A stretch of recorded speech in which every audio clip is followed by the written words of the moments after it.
नमस्कार दोस्तों। आज से कुछ साल पहले उज्जवल नाम के एक व्यक्ति के साथ एक ऐसी भूतिया घटना घट जाती है जो कि आप सुनेंगे तो दिमाग खराब हो जाएगा। टाइटल थंबनेल देखकर समझ ही गए होंगे, ये जो घटना है जुड़ी हुई है एक टीवी से। एक बहुत साधारण परिवार कुछ ऐसा फेस कर लेता है कि लोग कई सालों तक उसे याद रखेंगे। आइए जिया की जुबानी वो पूरी अनोखी कहानी डिटेल में जानते हैं। ये जो घटना घटी थी ना, आज से लगभग 25-26 साल पहले घटी थी। 25 साल पकड़ के चलते हैं। आज से 25 साल पहले भोपाल नाम के शहर में उज्जवल, उसके मम्मी पापा, ये तीनों अच्छी खासी अपनी ज़िंदगी बिता रहे थे। उज्जवल के जो पापा उस टाइम पे थे, एक अच्छे खासे गवर्नमेंट बैंक में बैंक मैनेजर की पोस्ट में थे और इनकी फैमिली बहुत ही अच्छे से, एकदम बोलते ना कि अच्छे बड़े घर में एकदम ही खुशहाल अच्छी ज़िंदगी बिता रही थी, क्योंकि पापा की सैलरी भी ज़्यादा थी और उज्जवल अपने घर का इकलौता लड़का था, तो थर्ड से एकदम लोग जी रहे थे। इसकी जो स्कूलिंग थी वो भी एक बड़े स्कूल में हो रही थी और सब कुछ एकदम मस्त चल रहा था, एकदम रॉयल लाइफ जी रहे थे, कोई भी बात की तकलीफ दिक्कत नहीं थी। लेकिन इन्होंने बिल्कुल इमेजिन नहीं किए थे कि उज्जवल ने सोचा था कि मेरे पापा का ट्रांसफ़र होगा और ट्रांसफ़र होने के बाद हमारे साथ ये सब कुछ फेस करना पड़ेगा। मतलब स्पेशली मुझे कुछ ऐसा फेस करना पड़ेगा जो कोई भी कभी सोच ही नहीं सकता। उज्जवल के पापा का ट्रांसफ़र होता है बैंक से मध्य प्रदेश के मंडला नाम के शहर में। एकदम प्रॉपर शहर में नहीं होता ट्रांसफ़र, जैसा कि ये एक गवर्नमेंट बैंक मैनेजर थे, तो इनका ट्रांसफ़र तो थोड़ा शहरी इलाके में मतलब था, उनका बैंक तो शहरी इलाके में था, लेकिन जो इनको घर मिलता है गवर्नमेंट की तरफ से अलॉट होता है वो थोड़ा सा आउटर इलाके में था। मतलब कि जैसे बोलते हैं ना, गवर्नमेंट के बहुत सारे घर होते हैं जो थोड़े से आउटर जंगली इलाके में होते हैं, अभी भी बहुत सारे होते हैं। उस टाइम पे तो बहुत ही कम घर हुआ करते थे जहाँ पे इनको घर मिला था। सिर्फ गवर्नमेंट वाले लोग ही वहाँ पे रह रहे हैं, जिनका गवर्नमेंट जॉब है, कोई अलग पोस्ट में, कोई कुछ और कर रहा है, कोई कुछ कर रहा है, ऐसा वाला था। वहाँ पर ये लोग पहुँचते हैं, लाइन से बहुत सारे कमरे थे, उन्हीं में से इनका भी एक घर था। ये लोग वहाँ पहुँचते, अच्छा खासा बड़ा घर था, थोड़ा सा आउटर इलाके में था। ये लोग भोपाल से आए थे और मंडला शहर में नहीं था, इनका आउटर इलाका में था, इसलिए इनको थोड़ा दुख तो होता है, स्पेशली उज्जवल को। उसको लगता है कि मैं बाजार भी नहीं जा पाऊंगा, मस्ती भी नहीं कर पाऊंगा, और हम लोग इतना शॉपिंग करने जाते थे वो सारी चीज़ें भी बहुत कम हो पाएगी, क्योंकि पापा तो अपने जॉब पे ही रहेंगे, तो कैसे कैसे करेंगे। लेकिन अब चीज़ें मैनेज तो करनी ही थी, जॉब तो पापा छोड़ नहीं सकते। ये लोग वहाँ पे शिफ्ट हो गए और आराम से रहने लगे। कुछ दिनों तक इनकी ज़िंदगी आराम से एकदम अच्छे से कट रही थी। एक दिन की बात है, उज्जवल अपने घर से बाहर ऐसे ही खेल रहा था, बहुत खेल रहा था, और सारे जितने भी घर थे वहाँ पे सबको ऐसे नोटिस कर रहा था, किस में कौन रहता होगा, किस में क्या रहता होगा, सब नोटिस कर रहा था। तभी एक आंटी उसके पास आती है, बोलती है, बेटा यहाँ पर नए नए शिफ्ट हुए हो? तो उज्जवल बोलता है, हाँ आंटी, अभी कुछ दिन हुए हैं, हमारे पापा मतलब यहाँ पर ऐसे जॉब करते हैं, मम्मी भी घर पे है, मम्मी को बुलाऊं क्या? आंटी बोलती है, नहीं नहीं, खेल रहे थे क्या तुम यहाँ पर? आंटी ऐसा बोलती है उज्जवल को। उज्जवल बोलता है, हाँ खेल भी रहा था और थोड़ा देख रहा था कि कौन से घर में कौन से लोग रहते हैं। तो आंटी बोलती हैं, बेटा घर तो सब देख लो, सबके घर में जाओ, कोई प्रॉब्लम नहीं है, लेकिन जो तुम्हारे घर के बाद 2 घर बाद वो वाला जो घर दिखाई दे रहा है तुम्हारे सामने, उस घर में कभी मत जाना। ये बोलता है, क्यों? उस घर में क्यों नहीं जा सकता? क्या वहाँ पर कोई रहता नहीं है? आंटी बोलती हैं, कोई नहीं रहता, लेकिन कई बार ऐसा महसूस होता है कि कोई ना कोई वहाँ पर ज़रूर रहता है। ये बोलता है, आंटी मैं समझा नहीं, आप ऐसी बड़ी बड़ी आँख करके डरा क्यों रही हो? आंटी बोलती हैं कि वो जो घर है ना, समझ लो तुम भूतिया घर है, उस घर में कोई ना जाए, स्पेशली एक बार शाम का टाइम हो जाए, उसके बाद कोई उसके आसपास भी ना भटके तो ज़्यादा अच्छा होगा। और तुम बहुत छोटे लड़के हो, तुम तो बिल्कुल मत जाना वहाँ पर, और अपने घर वालों को, अपने मम्मी पापा को बता देना कि शाम के टाइम होने के बाद उस घर से दूर रहें, क्योंकि मैं यहाँ बहुत सालों से रहती हूँ, मुझे सब कुछ यहाँ के बारे में पता है। आंटी इसको डरा देती है। बोलता है, लेकिन आंटी वहाँ पर ऐसा भूतिया होता क्या है जो आप बोल रहे हो कि वो भूतिया घर है? आंटी बोलती हैं कि उस घर में, हॉल वाले एरिया में एक टीवी है, जो टीवी रात के टाइम में अपने आप चालू हो जाती है, और वो टीवी चालू होने के बाद उसमें कुछ ऐसा दिखाई देता है, अगर कोई उस चीज़ को, उस दृश्य को देख ले तो वो पूरी तरह से पागल हो सकता है या खून की उल्टियाँ करके ख़त्म हो सकता है। ये बोलता है आंटी लेकिन टीवी देख के किसी को कैसे कुछ हो सकता है, आप ये क्या बात कर रही हो। आंटी बोलती है तुमको जो सोचना है वो सोचो, बस बेटा तुम्हारे भलाई के लिए बोल रहे हो, मेरे बेटे की उम्र के हो, उस घर से दूर रहना। ऐसा बोलती है आंटी और वहाँ से दंदनाते हुए भागती हुई निकल जाती है, जैसे कहीं जा रही है एकदम जल्दीबाजी में। अब ये घर पे आता है और अपनी मम्मी को बताता है सारी बात, जितनी बात आंटी ने बोली थी सारी बात अपनी मम्मी को बताता है। मम्मी बोलती है बेटा देख, आंटी ने बोली है तो घर से दूर तो रहना, लेकिन ये सारी बातों विश्वास मत करना। ये सब भूत प्रेत चुड़ैल पिशाच वैम्पायर ये सारी चीज़ें ना फिल्मों में देखने को अच्छी लगती है और सुनने को अच्छी लगती हैं। रियल लाइफ में इन सब चीज़ों का कोई वास्ता नहीं है। इसकी मम्मी पढ़ी लिखी थी और उनको लगता था कि शायद भूत प्रेत जैसी चीज़ें कुछ होती नहीं है। ये लोग हमेशा शहर में रहे थे और ये लोग मानते ही नहीं थे सारी चीज़ों को। तो ये बोलता है कि लेकिन मम्मी होते तो होंगे ना भूत प्रेत, इतने सारे फिल्में और सीरियल्स में दिखाई देता है कि भूत प्रेत होते हैं, तो आप कैसे बोल रहे हो नहीं होते होंगे। और अपना तो प्रॉपर शहर में भी नहीं, अपन तो एकदम आउटर इलाके में रहते हैं, जंगली इलाके में रहते हैं, तो यहाँ पर तो कुछ भी हो सकता है। मम्मी बोलती है नहीं बेटा तू क्यों डर रहा है फालतू चीज़ों पे। एक ठीक है तो तुझे लग रहा है ना कि वो आंटी तुझे डरा रही थी, मैं उनसे मिलती हूँ कल परसों कभी और उनको ऐसा बोलती हूँ क्यों बच्चों को डरा रही हो, बस तू ज़्यादा डर मत। वो बोलता है मम्मी लेकिन वो आंटी एक टीवी के बारे में बात कर रही थी, अपने घर पे टीवी ले क्या, अपने पास यहाँ पर टीवी नहीं है, वहाँ पर एक थी और अपने आने के कुछ दिन पहले ही ख़राब हो गई थी, तो मुझे टीवी देखने का बहुत मन करता है, छुट्टियों का टाइम भी चल रहा है, ले क्या मम्मी टीवी। मम्मी बोलती है ले लेंगे बेटा, कोई बड़ी बात नहीं है। पापा को बोलती हूँ मैं, लेकिन उनको छुट्टी भी तो मिलना चाहिए ना, जब उनको छुट्टी मिलेगा तब ले लेंगे। ये बोलता है मम्मी प्लीज़ जल्दी बोलना ना पापा से टीवी ले लें, मुझे बहुत बोर होता है और यहाँ पे खेलने के लिए मेरे दोस्त भी नहीं है। मम्मी बोलती है ठीक है बेटा बोल दूँगी। ऐसा करते करते कुछ दिन और बीत जाते हैं, इसके पापा की छुट्टी नहीं मिल रही है, लगातार उनका काम ही है और नई जगह पे आए तो नई नई चीज़ों को एक्सप्लोर करना है, नया एक्सपीरियंस करना है और सारी चीज़ों में बहुत लगे हुए थे। वो सोच रहे थे कि हम थोड़ा सा शहरी इलाके में कहीं शिफ्ट हो जाते हैं, मंडला के शहरी इलाके में शिफ्ट हो जाते हैं, हम बहुत आउटर इलाके में थे, बच्चे को स्कूल जाने के लिए भी दिक्कत होगा, ये सारी चीज़ों में बहुत ज़्यादा उलझे हुए थे, इसलिए अपने घर वालों के साथ भी टाइम स्पेंड नहीं कर पा रहे थे उज्जवल के पापा। तो उज्जवल ऐसा बोलता है कि मम्मी पापा टीवी नहीं ला रहे हैं, मुझे बहुत बोर हो रहा है, इधर रोने लगता है, बोलता है मुझे कहीं से भी टीवी चाहिए, मम्मी मुझे टीवी दिलाओ। बहुत झगड़ा करता है, बहुत जिद करता है। उस दिन मम्मी उसको 2 झापड़ मार भी देती है, इतना बदमाशी इतना जिद करता है कि पिट जाता है उसके चक्कर में वो। उसके बाद एकदम गुस्से में था उस दिन शाम के टाइम से गुस्से में था और रात में उस दिन खाना भी नहीं खाता है, डिनर नहीं करता है, सो जाता है। घर वाले सोचते हैं कोई बात नहीं खाया कल खा लेगा, क्या होता है, इसके हर चीज़ को थोड़ी अपने सिर पे चढ़ा के बैठेंगे, जो बोलेगा वो करना ही है उसको।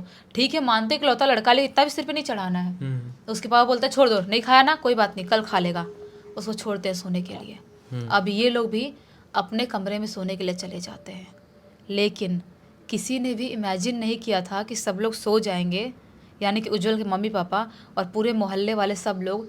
उसके बाद उज्जवल कुछ ऐसा कर देगा।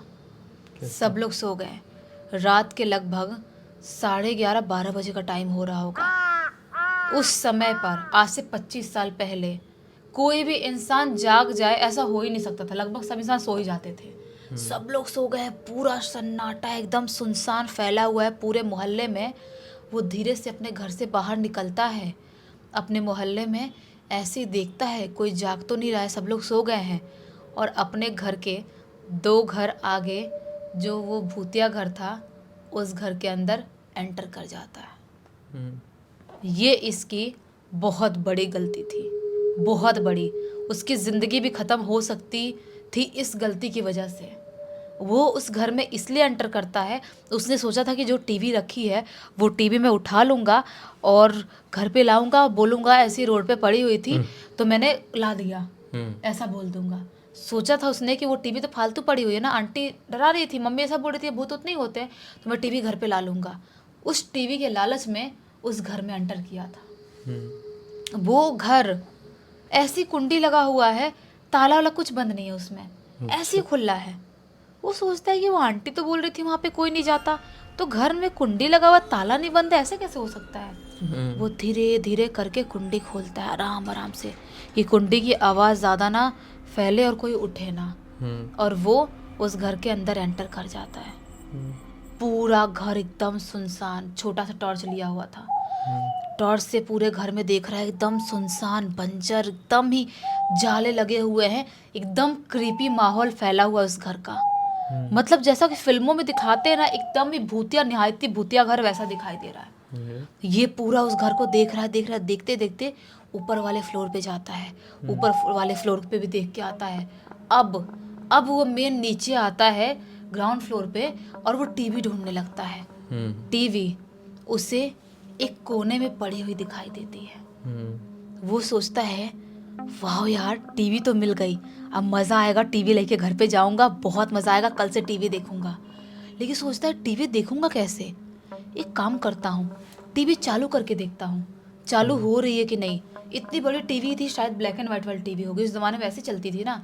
वो टीवी को एक प्लग वहाँ पे था, उस प्लग में लगाता है, उसका जो भी टीवी का होल्डर था वो सब लगाता है, और सोचता है कि चालू करता हूँ। उसके जैसे ही वो टीवी को लगाता है ना, उसमें प्लग में टीवी चालू हो जाती है, जुजु करते हुए चालू हो जाती है, और टीवी के अंदर यही डिट्टो यही घर दिखाई देता है।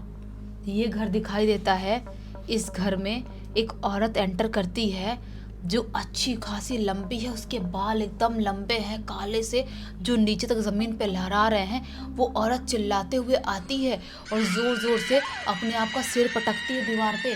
सिर पटकने के बाद एक कुर्सी पे चढ़ती है और जो पंखा था उससे खुद को खुश कर लेती है। इसी घर में, जिस घर में ये बैठ के टीवी देख रहा है, इसी घर का दृश्य उसको उस टीवी में दिखाई देता है। ये चीज़ देखता है और देख के अजीब सा उसका फेस पूरा सुन्न पड़ गया, बॉडी उसकी सुन्न हो गई है। ये कैसे हो सकता है, ये किसने इस घर का फिल्म बना लिया, और ये कौन सी औरत थी ये सारी चीज़ें सोच ही रहा होता है सुन होके, तभी उसके पीछे से ऐसा सुनाई देता है कोई बहुत ज़ोर से कूदा और चीखने की आवाज़ आई। बड़बड़ाते हुए पीछे देखता है, ये सिर्फ 10-12 साल का लड़का पीछे देखता है, उसे पीछे कुछ भी दिखाई नहीं देता है, लेकिन उसे गंदी सी स्मेल आती है और ऐसा लगता है पूरा घर का जो माहौल है एकदम ठंडा बर्फ जैसा हो गया है।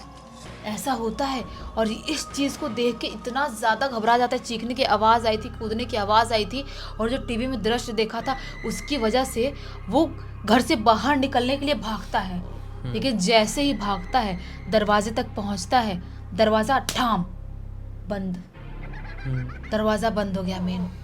अब जोर उस दरवाज़ा पीटने लगता है, कोई दरवाज़ा खोलो, कौन है, मुझे बाहर निकलने दो, मुझे छोड़ दो, मैं यहाँ पर नहीं आऊँगा आज के बाद, मुझे छोड़ दो, मुझे छोड़ दो। ऐसा चिल्ला रहा है छोटा सा बच्चा, बहुत चिल्ला रहा है, बहुत पटक रहा है, दरवाज़ा खोलने की कोशिश कर रहा है। चिल्लाते चिल्लाते दरवाज़ा अचानक से खुलता है, और दरवाज़ा जैसे ही खुलता है ये चिल्लाते हुए बाहर भागता है। बस इसे इतना ही याद है कि चिल्लाते हुए घर से बाहर भागा है।